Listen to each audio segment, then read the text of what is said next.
A warship does not retreat from its allies. That is the doctrine. That is the promise. That is the foundational assumption of every military alliance ever forged. And then in the first week of March 2026, the largest economic bloc outside the Western order watched one of its permanent members get bombed for 8 consecutive days and did absolutely nothing. Not a joint statement, not an emergency summit, not a coordinated diplomatic response, not even a press release, just silence, calculated, deliberate, deafening silence from an alliance that represents 40% of global GDP and half the world's population. BRICS, Brazil, Russia, India, China, South Africa, plus Iran, Egypt, Ethiopia, UAE, Saudi Arabia, and Indonesia, bills itself as the counterweight to American hegemony, the alternative to dollar dominance, the voice of the global South, the future of multipolarity. But when the bombs fell on Tehran, that future looked a lot like the past. Like every other coalition of convenience that discovered too late that economic partnerships are not security guarantees, that trade agreements are not mutual defense pacts, and that challenging American power requires more than press conferences and currency swap arrangements. Here is what happened, and more importantly, here is what did not happen, and why the gap between those two realities tells you everything you need to know about whether BRICS is a geopolitical game changer or a geopolitical mirage. On February 28, 2026, the United States and Israel launched Operation Epic Fury against Iran. Joint airstrikes, regime infrastructure targeted, Supreme Leader Ayatollah Ali Khamenei killed in the opening salvo, his wife dead 2 days later from injuries sustained in the same strike. Janel Kormai Bashkana Abdul Rahim Mousavi killed, intelligence chiefs killed, the Assembly of Experts building bombed while members were voting on Khamenei's successor, over 1,300 Iranians dead in the first week, schools hit, hospitals struck, residential areas leveled. Iran is not some peripheral partner in BRICS. Iran joined as a full member in January 2024 after years of courting by Russia and China. It was part of the bloc's expansion strategy to extend its reach into the Middle East and challenge Western dominance in the world's most strategic energy corridor. Iran brought oil reserves, geographic positioning at the Strait of Hormuz, ballistic missile technology, and 45 years of institutional experience resisting American pressure. It was a symbolic and strategic win for BRICS, a statement that the bloc could offer protection and partnership to countries under Western sanctions, and now Iran was being systematically destroyed by American air power, its military infrastructure dismantled, its leadership decapitated, its cities burning, and BRICS, the alliance that promised to stand against unilateral Western aggression, said nothing. Not Brazil, not Russia, not China, not India, not South Africa, not the UAE, not Saudi Arabia, not Egypt, not Ethiopia, not Indonesia. Individual member states issued statements. Russia condemned the attacks and Putin called Khamenei's killing a violation of international law.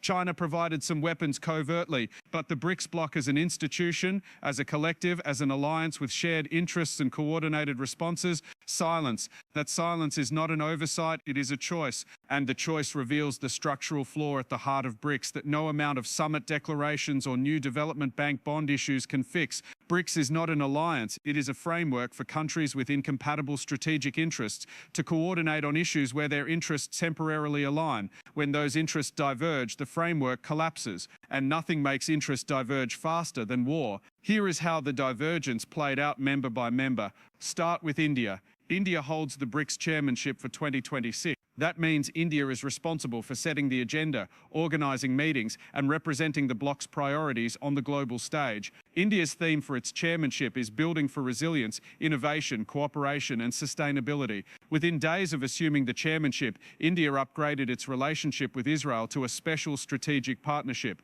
Israel, which at that moment was actively bombing a BRICS member state. India's External Affairs Minister S. Jaishankar met with Israeli officials. India condemned Iran's retaliatory missile strikes on the United Arab Emirates, not the American strikes on Iran, the Iranian response. India chairs both BRICS and the Quad, the security partnership with the United States, Japan and Australia, explicitly designed to counter Chinese influence in the Indo-Pacific. India cannot simultaneously lead an anti-hegemonic bloc and maintain its strategic partnership with the hegemon. So it chose Israel, it chose the Quad, it chose silence on Iran, because India's strategic priority is not challenging American power, it is managing Chinese expansion. And that requires American partnership, not BRICS solidarity.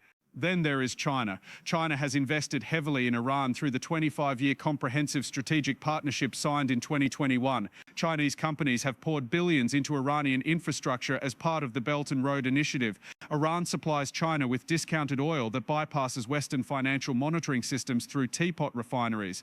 China relies on Iran as a land corridor that avoids the Malacca Strait choke point. Strategically, Iran matters to China, but China's response to Operation Epic Fury has been carefully calibrated non-response.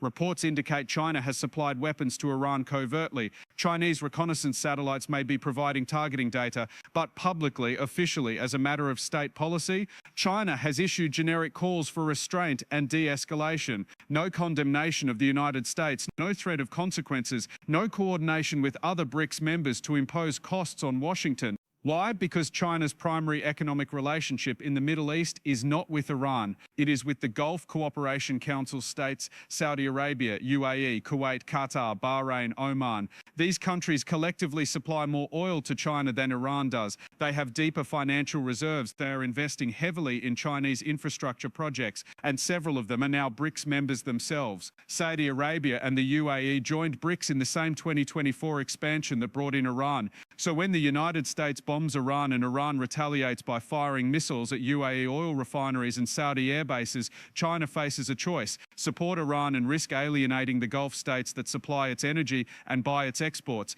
or stay neutral and preserve economic relationships worth hundreds of billions of dollars. China stayed neutral. It is providing just enough covert support to Iran to maintain the relationship while providing just enough public restraint to avoid antagonizing the Gulf.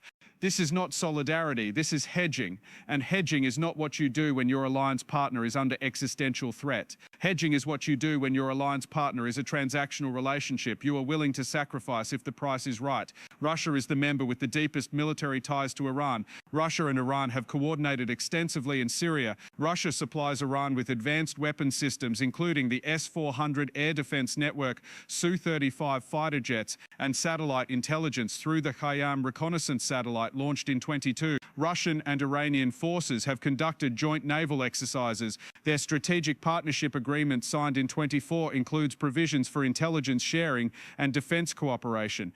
And yet Russia's response to Operation Epic Fury has been limited to rhetorical condemnation and behind-the-scenes intelligence support. Putin called Pezeshkian to offer condolences. The Kremlin condemned the strikes. Russian media highlighted civilian casualties, but Russia has not threatened retaliation. It has not supplied additional air defense systems to intercept American bombers. It has not used its UN Security Council veto to impose diplomatic costs. It has not coordinated with China and other BRICS members to create a unified response that raises the price of America's war. Why?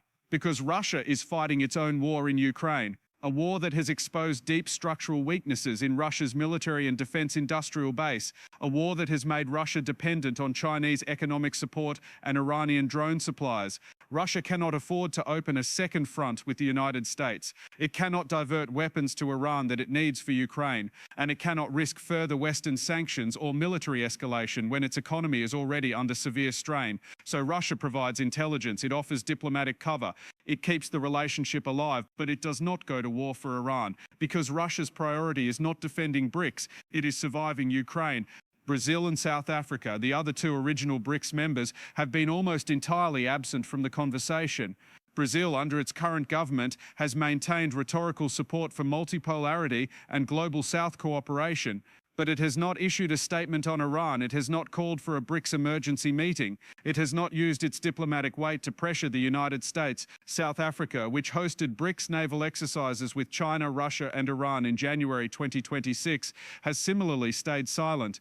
Not because South Africa supports the bombing of Iran, but because South Africa's primary concern is managing its own economic crisis, electricity shortages and domestic political instability. Iran is a strategic abstraction. Load shedding is an immediate reality, and BRICS membership does not pay the bills.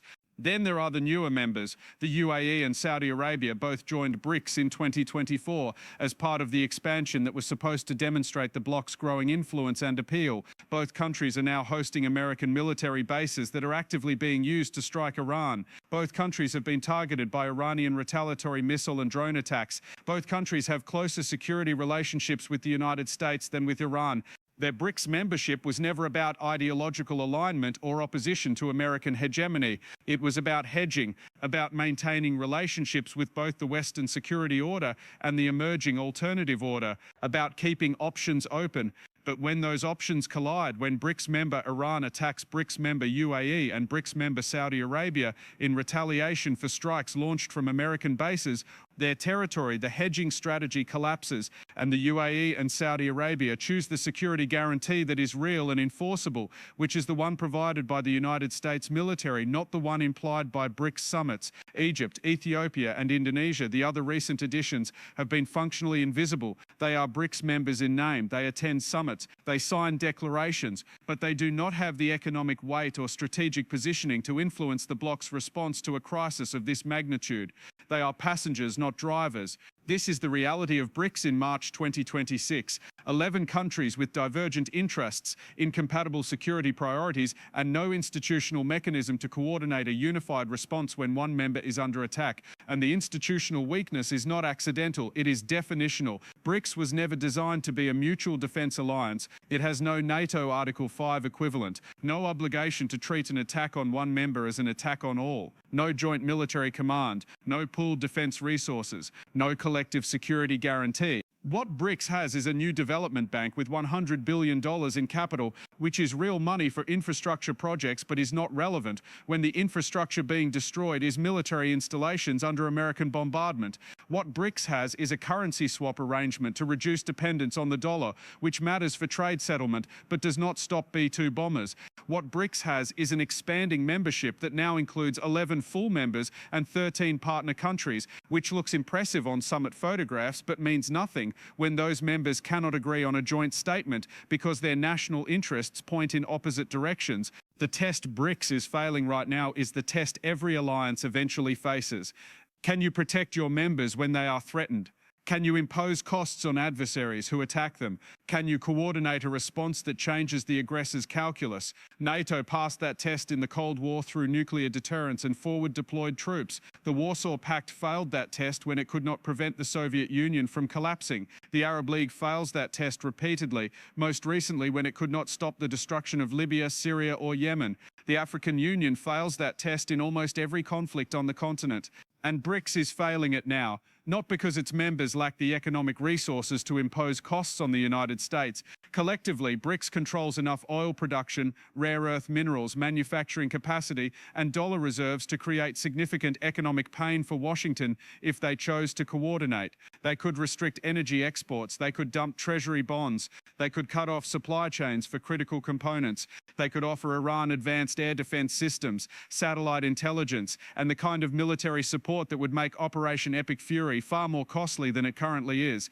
But they are not doing any of that because doing any of that would require sacrificing their individual economic interests for collective security. And BRICS members are not willing to make that sacrifice. India will not sacrifice its relationship with Israel and the United States to defend Iran. China will not sacrifice its energy imports from the Gulf to support Iran. Russia will not divert weapons from Ukraine to Iran. The Gulf states will not abandon American security guarantees for BRICS solidarity. And this is the fundamental problem with any coalition that defines itself primarily in opposition to something rather than in support of something. BRICS exists to challenge American hegemony and dollar dominance. That is a negative definition. It tells you what BRICS is against. It does not tell you what BRICS will do when its members' interests conflict. It does not tell you who gets prioritized when resources are scarce. It does not tell you what the bloc will sacrifice to defend a member under attack. NATO has those answers. NATO prioritizes the territorial integrity of member states above all else. NATO will sacrifice economic relationships, accept refugees, deploy troops, and risk war to defend a member. BRICS has no equivalent answers because it has no equivalent commitment. And without that commitment, BRICS is not an alliance. It is a diplomatic talking shop with a bank attached.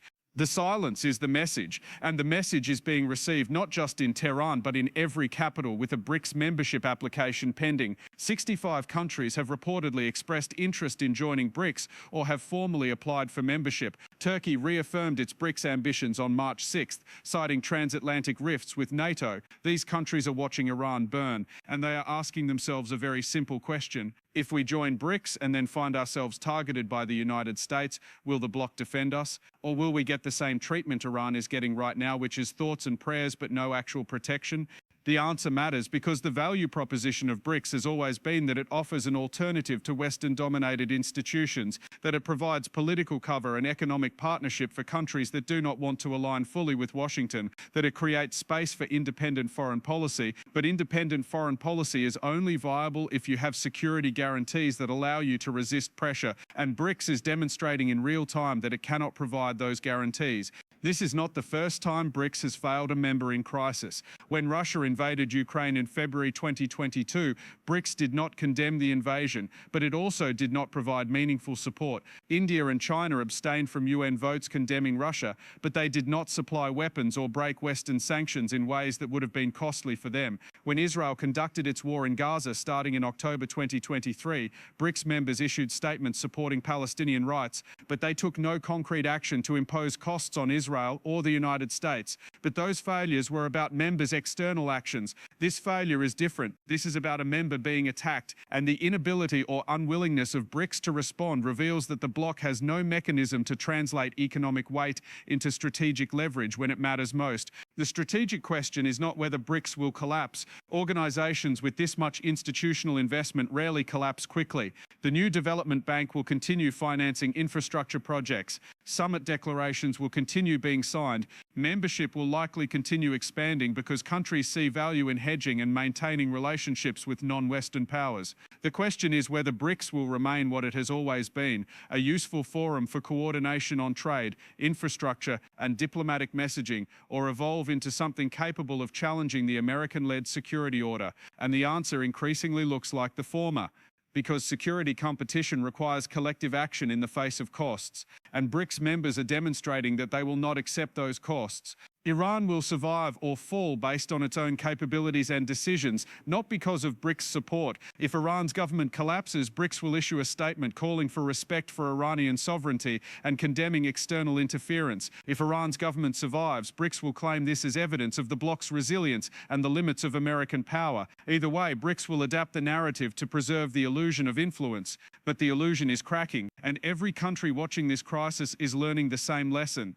BRICS is not an alternative security architecture. It is an economic coordination mechanism. When your choice is between BRICS solidarity and your own national interest, you choose your national interest every time, without exception. That is not a criticism, it is a description, and it is why BRICS, for all its economic weight and rhetorical ambition, will not replace the American-led order, because replacing an order requires not just opposition to the existing system, but the capacity and will to provide the security, stability, and predictability that states need to function. And BRICS, as it exists today, cannot provide those things.